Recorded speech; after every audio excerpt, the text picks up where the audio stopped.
The P-51 Mustang was a single-engine long-range fighter that became one of the most legendary aircraft of World War II. Capable of escorting bombers deep into the heart of Nazi Germany, engaging enemy fighters in high-speed dogfights and conducting devastating ground attacks, it was called by some the fighter that won the war. However, despite its remarkable capabilities and elegant design, flying the P-51 Mustang was an absolutely terrifying, brutally dangerous experience that demanded nerves of steel, with pilots facing death at every moment in missions that pushed them to their absolute limits. Today we will describe the extreme dangers faced by P-51 Mustang pilots on their incredibly risky missions deep into enemy territory, why flying this aircraft was so horrifying despite its legendary status, and the extraordinary courage displayed by these pilots, many of whom paid the ultimate price. When the P-51 Mustang entered service in World War II, it was a revolutionary aircraft that changed the course of the air war over Europe. It had phenomenal range, exceptional speed, and superb maneuverability. But for the pilot strapped into that cramped cockpit, every mission was a solitary journey into hell, with death lurking at every altitude and around every cloud. The P-51 was designed for long-range escort missions, capable of flying over 1,600 miles, which meant missions could last 6 to 8 hours or even longer. The pilot sat alone in a cramped, confined cockpit with no co-pilot, no crew to help, completely isolated. At high altitudes of 25,000 to 30,000 feet, where these missions took place, temperatures dropped to -40 to -50 degrees Fahrenheit. Despite heated flight suits, pilots would still experience extreme cold, and frostbite on exposed areas was common. The cockpit was so cramped that larger pilots struggled to fit, and wearing bulky flight gear made movement extremely difficult. The canopy, while providing excellent visibility, also made pilots feel exposed and vulnerable. One veteran described it as being in a glass coffin, completely visible to every enemy fighter and anti-aircraft gunner below. Oxygen deprivation was a constant threat, and a damaged oxygen system meant the pilot had only seconds to descend before losing consciousness. Perhaps the most psychologically devastating aspect was the complete isolation. Unlike bomber crews, who had each other for company, a P-51 pilot was utterly alone. If you became separated from your formation, you were a single aircraft deep in enemy territory, surrounded by hundreds of miles of hostile airspace, with German fighters hunting you. Loneliness, combined with constant mortal danger, created tremendous psychological pressure that many pilots struggled with. Now let us explain the greatest dangers these pilots faced. We will start with the mission itself, and what made escort duty so terrifying. P-51 Mustang pilots were tasked with escorting massive formations of B-17 and B-24 bombers deep into Germany, to targets like Berlin and Munich. These missions meant flying into the most heavily defended airspace in the world. The psychological weight of responsibility was crushing, as hundreds of bomber crew lives depended on the fighter pilots. Watching bombers get shot down and fall in flames created enormous guilt and trauma for escort pilots. The fuel management on these missions was a constant nightmare. Pilots had to carefully calculate fuel consumption every moment, balancing combat with the requirement to have enough fuel to return home. Running out of fuel over enemy territory meant certain death. Many pilots ran out just short of friendly airfields, crashing within sight of safety. German fighter pilots were highly skilled and aggressive.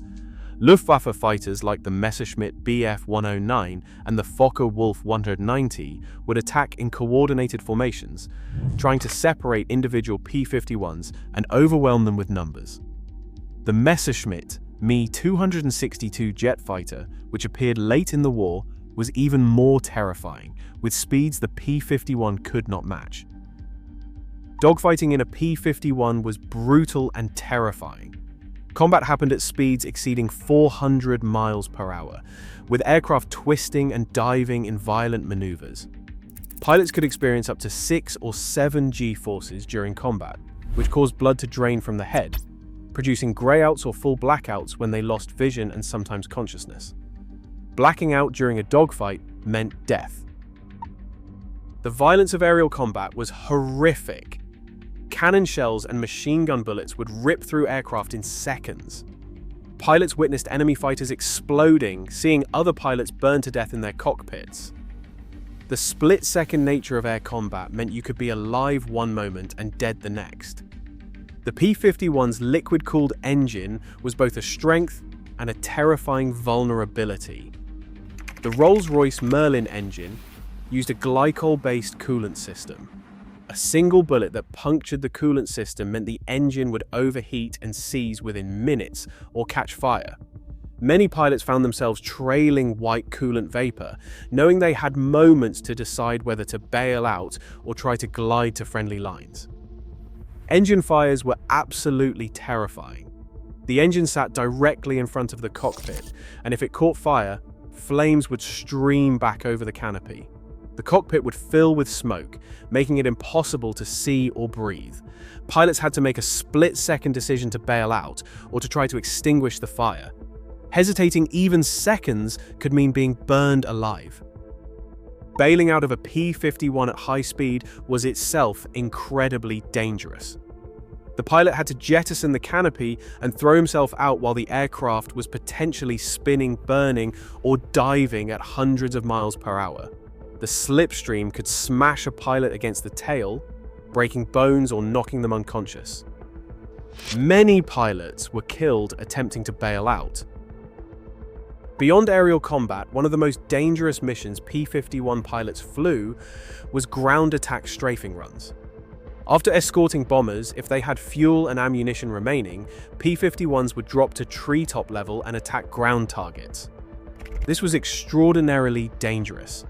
Many pilots considered it near suicidal. Flying at 300 miles per hour, just 50 to 100 feet above the ground, meant there was zero room for error. Hitting a tree, power line, or bird could be instantly fatal. Pilots had to navigate, find targets, aim and fire while watching for obstacles and enemy fire. Many P-51s flew into the ground during strafing runs from pilot error or momentary distraction. Ground fire during strafing attacks was incredibly intense and deadly. Every German soldier with a rifle would shoot at low-flying aircraft. Pilots described it as flying through a curtain of tracers, with bullets coming from every direction. Anti-aircraft guns, including the deadly German 20mm and 37mm flak guns, would rip aircraft apart. The P-51's belly-mounted radiator was particularly vulnerable during strafing runs. Ground fire could easily hit this area, causing immediate coolant loss and engine failure.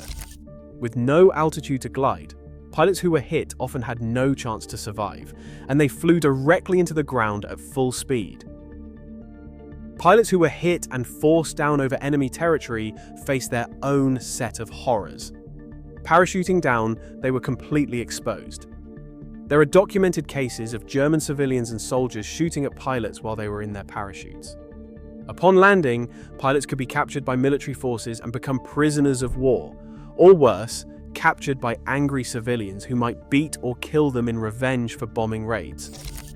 In the Pacific Theater, captured American pilots faced even worse fates, with many being tortured and executed. Now let us explain some specific vulnerabilities of the P-51 and what would happen when things went catastrophically wrong.